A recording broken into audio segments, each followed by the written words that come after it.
한쪽 옆에는 엄마가 쓰던 옷가지가 접혀 있었다. 끝에 술이 달린 두꺼운 숄, 단순하고 밋밋한 천에 염료가 얼룩해져 다양한 색의 줄무늬로 장식한 것처럼 보이는 치마였다. 졸린 눈으로 엄마의 얼룩진 치마를 보던 키라는 그 밝은색 줄무늬들을 어떻게 수놓아야 그 치마를 행사 때 입는 의상으로 만들어낼 수 있을까 상상했다. 시간이 많이 들 것 같았다. 예전에는 키라가 축하할 만한 일이 하나도 없었다. 하지만 지금은 달랐다. 새 숙소와 새 직업, 그리고 목숨을 건졌다는 사실 자체도 축하하고 싶었다. 키라는 침대에 몸을 던졌다. 목에 무언가가 닿았다. 이것도 매시 가져온 보따리에 들어있던 물건이었다. 키라는 이것을 매시 빼낸 물건 중에서 가장 소중한 보물로 여겼다. 엄마는 가죽끈이 달린 그 목걸이를 항상 목에 걸고 다녔지만 보이지 않게 옷 안쪽에 넣은 채였다. 키라는 엄마 젖을 먹던 갓난아기 때부터 이것을 만지작거리곤 했다. 이 목걸이는 빛나는 돌로 만들어진 것이었다. 한쪽 면은 매끈하게 다듬어져 있고 다른 면은 보랏빛으로 반짝였다. 끈을 꿰을 수 있는 구멍도 뚫려 있었다. 단순하지만 흔하지 않은 이 목걸이는 아빠의 선물이었고 엄마는 이것을 일종의 부적처럼 소중하게 여겼다. 엄마가 아플 때 물로 열을 식히기 위해 키라는 엄마 목에서 목걸이를 꺼내 약초 바구니 근처 선반에 올려놓았다. 아마 맷은 선반에서 이것을 찾았으리라. 키라는 이제는 자신의 목에 걸려있는 목걸이를 들어서 뺨에 대고 엄마의 느낌을 떠올리려 했다. 약초와 염료와 말린 꽃 봉오리 향이 뒤섞인 엄마의 냄새를 다시 느끼고 싶었다. 하지만 조그만 돌멩이에는 활력도 냄새도 생명의 흔적도 없었다. 반면에 주머니에서 꺼낸 천 조각은 키라의 손가락 위에서 마법처럼 움직이며 스스로를 창조한 그 천 조각은 키라의 머리맡에 누워서 펄럭였다. 열린 창문으로 들어온 한밤의 미풍에 흔들리는 것 같았다. 키라가 달을 바라보며 엄마 생각을 하느라 한동안 눈치채지 못했을 뿐이다. 그런데 지금 그 천이 희미한 빛을 받아 가늘게 펄럭이는 걸 보니 마치 살아있는 생명체 같았다. 키라는 미소를 머금었다. 그 천이 머리를 들고 두 귀를 쫑긋 세운 채 굽은 꼬리를 흔들어대며 눈길을 끌려고 애쓰는 매새 작은 개 같다는 생각이 들었다. 키라는 손을 내밀어 천 조각을 만졌다. 그리고 따뜻한 느낌이 다가오는 걸 느끼며 두 눈을 감았다. 구름이 달을 가려서 실내가 어두워졌다. 마침내 키라는 잠이 들었다. 꿈도 꾸진 않았다. 아침에 깨어나 보니 조그만 천 조각은 침대에 구겨진 채 놓인 예쁜 헝겊에 지나지 않았다.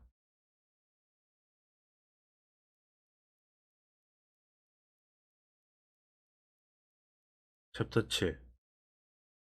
달걀이라니 상상도 못한 음식이었다. 아침 식사 쟁반에는 삶은 달걀 말고도 두툼한 빵, 그리고 크림을 부어 놓은 따뜻한 시리얼 한 그릇이 있었다. 키라는 하품을 하고 나서 음식을 들었다. 예전에는 잠에서 깨어나면 엄마와 함께 개울가로 걸어갔다. 그런데 이곳에서는 녹색 타일을 깐 방에 개울을 대신했다. 하지만 키라는 물이 나오는 방에 적응하기가 힘들었다. 전날 밤에 그곳에 들어가 번쩍이는 손잡이를 이리저리 돌려보다가 뜨거운 물이 콸콸 나와서 깜짝 놀랐다. 음식을 요리하는 데 쓴 도구처럼 보였다. 그 아래 어딘가에 불을 피우는 곳이 분명히 있을 것 같았다. 요리용 물을 어떻게 이곳까지 끌어왔는지 모르지만 키라가 그런 물을 무엇에 쓰겠는가. 어제 저녁과 마찬가지로 오늘 아침에도 이렇게 따뜻한 음식을 가져다 주다니 이제 직접 요리할 필요가 없지 않는가. 키라는 의문을 가득 품은 채 오늘 아침에는 길쭉하고 나지막한 물통을 살펴보았다. 자미스는 키라가 그곳에서 맷을 목욕시킬 수 있다고 말했다. 심지어 그곳에는 비누처럼 보이는 물건도 있었다. 키라는 물통 가장자리 쪽으로 몸을 숙여서 씻으려고 했지만 괜히 어색하고 부자연스러웠다. 개울이 훨씬 편했다.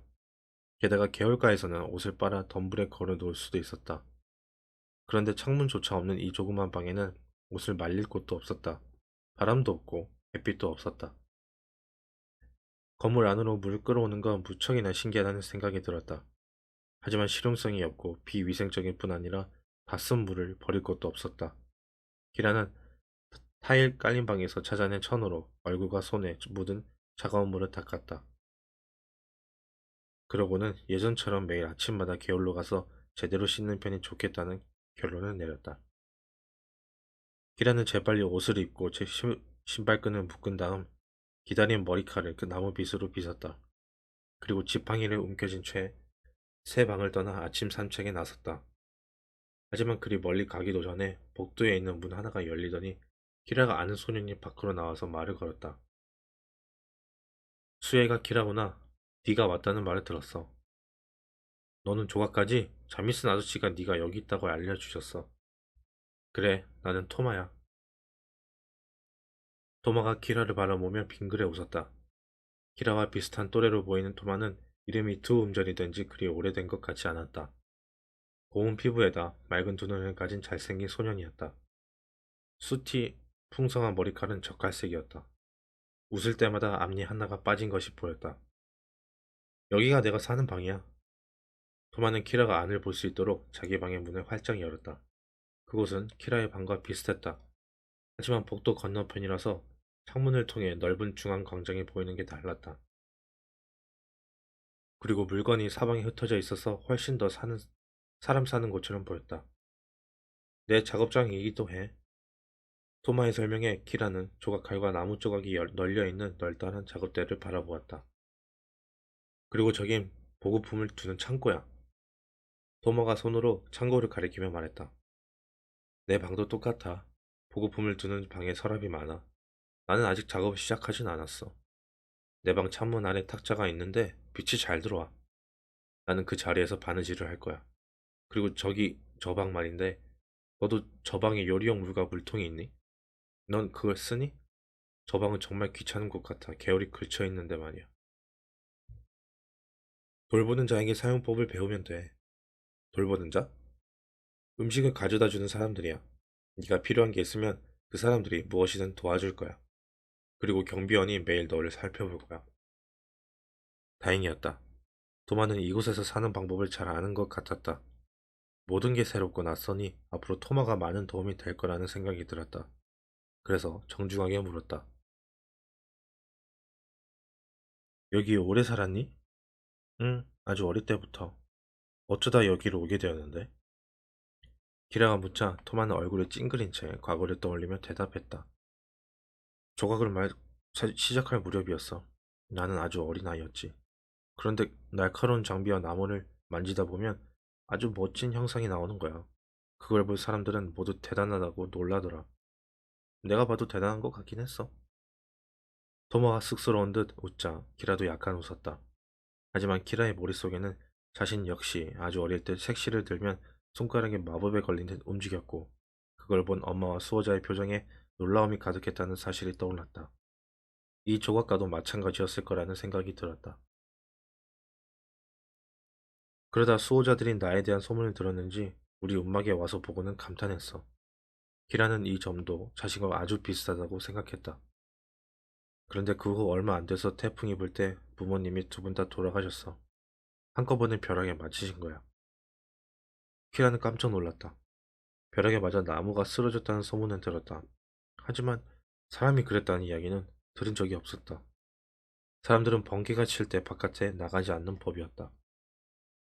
너도 그곳에 있었니? 그런데 어떻게 너만 괜찮았니? 아니, 나는 움막에 있었어. 부모님은 일종의 심부름을 하러 나가신 거였어. 어떤 심부름꾼이 부모님을 데리러 온 게 기억나. 그런데 나중에 수호자 몇 명이 찾아와서 부모님이 돌아가셨다고 알려줬지. 그들이 아직 어렸던 내게 재주가 있다는 사실을 알아차리고 내 일이 아주 중요하다고 판단한 게 정말 다행일 뿐이야. 그들이 아니었다면 나는 버려졌을 테지. 하지만 그들은 나를 버리는 대신 여기로 데려왔어. 나는 그 후로 계속 여기 살았어. 오랫동안 훈련을 쌓고 조각을 배웠어. 그래서 수호자들이 쓰는 장식을 많이 만들었지. 하지만 지금은 진짜 작업을 하고 있어. 중요한 작업이야. 토마가 무언가를 가리켰다. 키라는 자신이 지팡이를 벽에 기대 놓듯이 토마가 작업대에 기대 놓은 기다란 나무를 바라보았다. 아주 정교한 장식을 새겨 놓은 나무였다. 작업대에 흩어진 대패밥을 보고 키라는 토마가 지금 그 일을 하고 있다는 걸 알 수 있었다. 사람들이 아주 좋은 장비를 가져다 주었어. 토마가 말했다.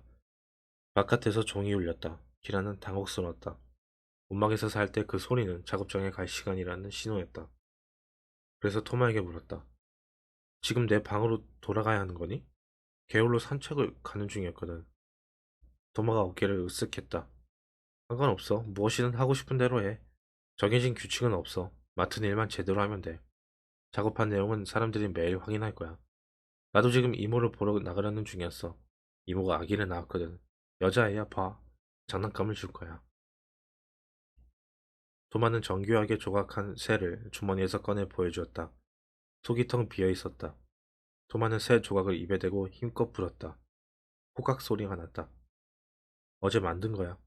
작업 시간을 빼먹긴 했지만 그리 오래 걸리진 않았어. 이런 건 쉽게 만드니까. 점심시간까지 돌아올 거야. 오후에 할 일이 있거든. 내가 점심 식사 쟁반을 네 방으로 가져가서 같이 식사할까? 그 제안에 키라가 흔쾌히 동의하자 토마가 다시 말했다. 저기 봐, 돌보는 자가 아침 식사 쟁반을 가지러 오고 있잖아. 아주 좋은 사람이야. 저 사람에게 부탁... 아니, 잠깐. 내가 말할게. 키라가 호기심 어린 시선으로 바라보는 동안 토마는 돌보는 자에게 가서 뭐라고 이야기했다. 그 여인이 고개를 끄덕이자 토마가 키라에게 말했다. 키라, 저 사람을 따라서 네 방으로 가. 계열까지 안 가도 돼. 저 사람이 욕실 사용법을 알려줄 거야. 그럼 점심때 보자.